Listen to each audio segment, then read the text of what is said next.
Americans, don't patronize Reds. You can drive the Reds out of television, radio, and Hollywood.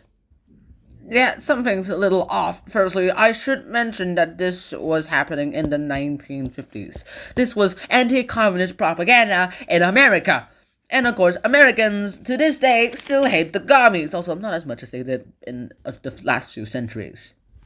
After World War II, which was a pretty devastating time during the era, there was a lot that happened. A lot of people still remember the first Red Scare, which is why this event, known as McCarthyism, or as some people more accurately stated as Hooverism, was also known as the second Red Scare. Now, obviously, there is a lot that can happen towards all this, and so the Americans went ahead and wanted to purge out communism everywhere. There was a communist party inside America, which was called the Communist Party of the USA. But then again, all those people really didn't really want to join it. And the ones who did, they actually did believe in the actual beliefs of communism, just didn't want to do it how the Chinese and the Russians and the Soviets were doing it. Of course, there are different versions of communism, all the way from verging from, like, all branches of Marxism, which is the basis of communism. There's Stalinism, there's Leninism, there's Maoism, and I am actually not sure how this happened, but for some reason there is no Kimism. Guess which dictator that is supposed to represent? Done. Now, obviously that didn't go well with the Americans, especially the common person, and the government was all for it until they realized what was actually happening. Take a look at this propaganda against communism. The Reds have made our screen, radio, and TV Moscow's most effective fifth column in America. Alright, so this part is actually kind of plausible, as some people realize that Reds were, communists were in Hollywood and things, but then again, not many of them were in there, and certainly not enough to influence things. 2. The Reds of Hollywood and Broadway have always been the chief financial support of communist propaganda in America. Okay, so where is your claims for that is my question. 3. Our films made by Red producers, directors, writers, and stars are being used by Moscow and Asia, or as I like to pronounce it, Asia, Africa, the Balkans, and throughout Europe to create hatred of America. Okay, so firstly, that part is kind of bogus. Lots and lots of people actually love Americans. Well, not especially in this country, but some countries here, and here definitely really like Americans, and especially Europe. Europeans, like at least Western Europeans at the time, were very pro-American. Then again, there's also, sure, there are lots of communist propaganda, but then again, all the ones I search up on YouTube are either anti-communist American propaganda or Russian communist propaganda that some people wrongly named as communist.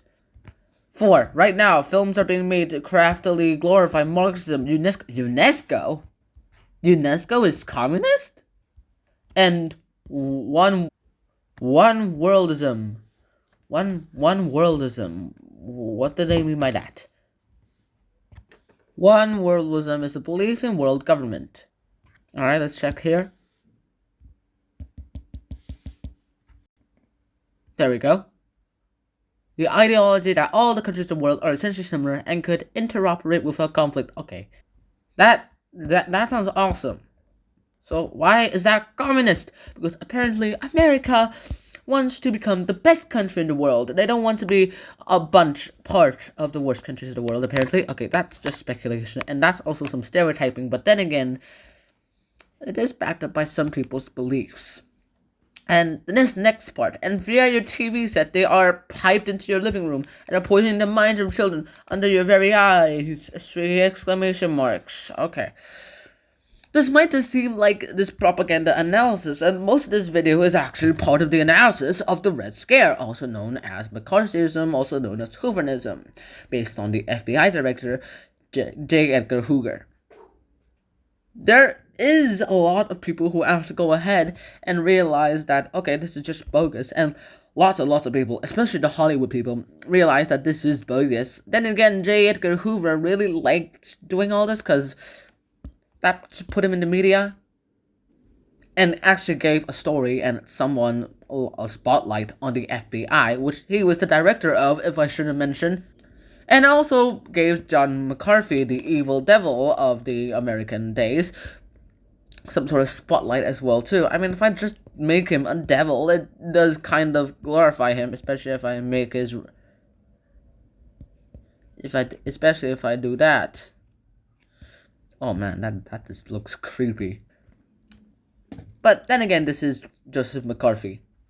How this all happened was that one day he just came up to this podium singing on a TV screen, and he produced the list. He took out a list and said, "Here's the name of 200 and something names of communists living in America in good positions of government policies." In fact, that list was actually empty. It was a blank piece of paper with a bunch of words on it, but none of them were lists of names. Then the House of Un-American Activities was created. It was actually in existence since the First Red Scare, which was World War I, but then again, Congress revamped the House of Un-American Activities to go ahead and investigate all these communists. The factory of Americans' imagination was not immune to this, and so among the prosecutors were the Hollywood 10. Ronald Reagan himself actually testified in front of the House of Un-American Activities, literally saying that there was a Communist Party inside this, but it wasn't pretty big. And then came in 10 witnesses, the Hollywood 10, who defied to answer the question. They were asked questions, and then they were all like, "We're not answering them. They are a violation of our public rights." And so, of course, all of this happened, and they were all blacklisted. They were all given jail sentences, and then they were all kind of not given good ideals too. There are a bunch of the Hollywood 10, and they were blacklisted in Hollywood after years and years after McCarthyism ended, which wouldn't happen until 1959. Everyone was unblacklisted. Everyone was scared of the Red Scare, the commies, and it was like the bloody revolution, the French Revolution again, except it's a second American Revolution. These two guys were mostly blamed. He went ahead, this guy himself went ahead and investigated America's classic people, such as John Steinbeck and Arthur Miller. And so, of course, his reputation was tarnished. After he left Congress, which he was forced out of Congress, he died 3 years later, probably because of drug abuse. And to this day, Americans remember the Red Scare, how it was a violation of human rights, as well as being one of the worst and most humiliating parts of American history. This guy still remains to be a controversial figure to this day. And so, of course, that is where we'll end this video. Americans, don't patronize the Reds. Bogus. There are no Reds in Hollywood. At least, as far as we know. So I hope you guys enjoyed this episode. I hope to see you guys soon. And so until next time, Sean out. Peace. Bye-bye.